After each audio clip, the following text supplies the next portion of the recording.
Hello हम्म। अंजलि जी। आज मैं आपसे टीनेजर्स के रिगार्डिंग कुछ क्वेश्चंस पूछना चाहती हूँ।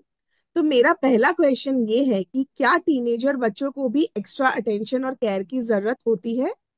सो पूर्वी जी, यस ऑफ कोर्स, टीनेजर बच्चों को तो बहुत ज्यादा एक्स्ट्रा केयर और अटेंशन की जरूरत होती है। लाइक टीनेजर्स बच्चों की लाइफ जो है एक रोलर कोस्टर की तरह होती है। बहुत अप्स एंड डाउन्स चल रहे होते हैं because of their constant emotional, mental, physical and hormonal changes. लेकिन ये सारी चीजें दिखती नहीं है, तो पेरेंट्स इजीली समझ ही नहीं पाते हैं कि आखिर बच्चों के अंदर क्या चेंजेस चल रहे होते हैं। नॉर्मली टीनेजर बच्चे जो होते हैं वो बहुत ज्यादा अटेंशन सीकर्स होते हैं। बट पेरेंट्स को क्या लगता है कि बच्चे तो बड़े हो चुके हैं, अब उन्हें इतने टेंशन की जरूरत कहाँ है। बट बच्चों को, जैसे कि बहुत छोटे जो बच्चे होते हैं, 1 ईयर से छोटे बच्चे, उनको जितना अटेंशन की जरूरत होती है उतना ही अटेंशन की जरूरत टीनेजर बच्चों को भी होती है। लाइक पेरेंट्स इस चीज के अंदर काफी ज्यादा उनका थॉट प्रोसेस ऐसा होता है कि क्या हो गया कि टीनेजर्स तो अब तो बड़े हो चुके हैं, अब नॉर्मल वे में वो अपने थॉट प्रोसेस के अकॉर्डिंग चल रहे हैं, तो ठीक है। उनका हैंड होल्डिंग वो थोड़ा थोड़ा धीरे धीरे छोड़ने लगते हैं। बट यहीं से स्टार्ट होता है डिस्कनेक्शन। नॉर्मली जहाँ डिस्कनेक्ट बच्चे और पेरेंट्स के बीच में डिस्कनेक्शन होता है, वो यहीं से स्टार्ट होता है कि पेरेंट्स अटेंशन देना स्टॉप कर देते हैं और बच्चों को अटेंशन की बहुत ज्यादा जरूरत होती है, क्योंकि टीन एज में जब वो एंटर करते हैं तो वो बहुत कुछ डिस्कवर कर रहे होते हैं। So this is very important कि पेरेंट्स अपने आप में इस चीज को गहराई से समझें कि वो अपने बच्चों को, स्पेशली टीनेजर बच्चों को, प्रॉपर हैंड होल्डिंग उनकी रखें, उन पर प्रॉपर ध्यान दें और पूरी तरह से अटेंशन दें। Very true, very okay. True. Yes. Yeah. Thank you so much Anjali ji. मेरा एक और क्वेश्चन था कि पेरेंट्स को अपने हाँ जी। टीनेज बच्चों को प्रॉपर अटेंशन कैसे देना चाहिए? अभी जो आपने डिस्कनेक्शन कनेक्शन की बात की, तो उसके हम्म। कंटिन्यूएशन में अगर आप बता सके कि प्रॉपर अटेंशन कैसे दे पेरेंट्स बच्चों के ऊपर।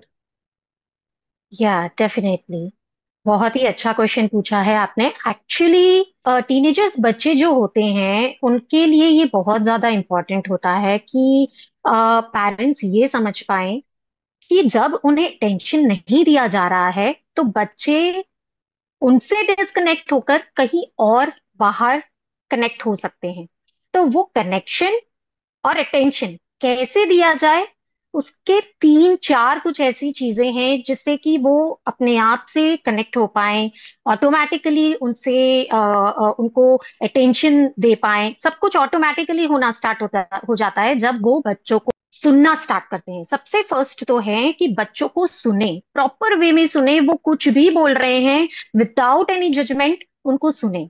सेकेंड थिंग इज कम्युनिकेशन उनका बहुत अच्छा होना चाहिए। लाइक कन्वर्जेशन करते रहें, कुछ भी उन्हें कहना है तो उनको सुन रहे हैं। अगेन जब वो सुनने की, जब जब बच्चे फिर से उनको एक्सेप्ट करने की स्थिति में हो, पेरेंट्स को सुनने की स्थिति में हो, तब पेरेंट्स को भी गाइडेंस के फॉर्म में या किसी भी तरीके से ऐसे सलाह देनी नहीं चाहिए।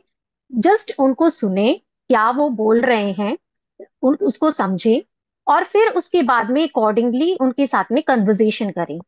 लास्टली मैं ये कहना चाहूंगी कि जो केयर, जो सपोर्ट, जो लव, अफेक्शन, ये सारी चीजें अंटिल वो टीनेज में एंटर हो रहे थे उससे पहले जो बच्चों को दिया जा रहा था, वो सारी चीजें एकदम से ना छोड़े। ये ना सोचे करेक्ट। कि टीनेजर बच्चों को अब कहाँ हैंड होल्डिंग की जरूरत है, थोड़ा मतलब धीरे धीरे ऑटोमेटिकली कई पेरेंट्स ऐसे होते हैं जो अचानक से बस बच्चा तो बड़ा हो गया, अब इन्हें कहाँ, ठीक है, धीरे धीरे मतलब लव केयर ये सारा कुछ इस पे से फोकस हटने लग जाता है। ट्रू। जबकि ये सारी चीजें टीनेजर्स को तो बहुत ज्यादा जरूरी होती है।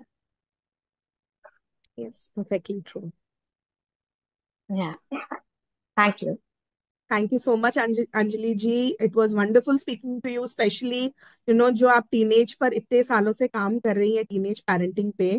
And I'm looking forward to have many more interactions with you so that we can एक ये जो केज बना हुआ है टीनेज पेरेंटिंग का, इसको अपने मिलके अनलॉक कर हम्म। सकते हैं।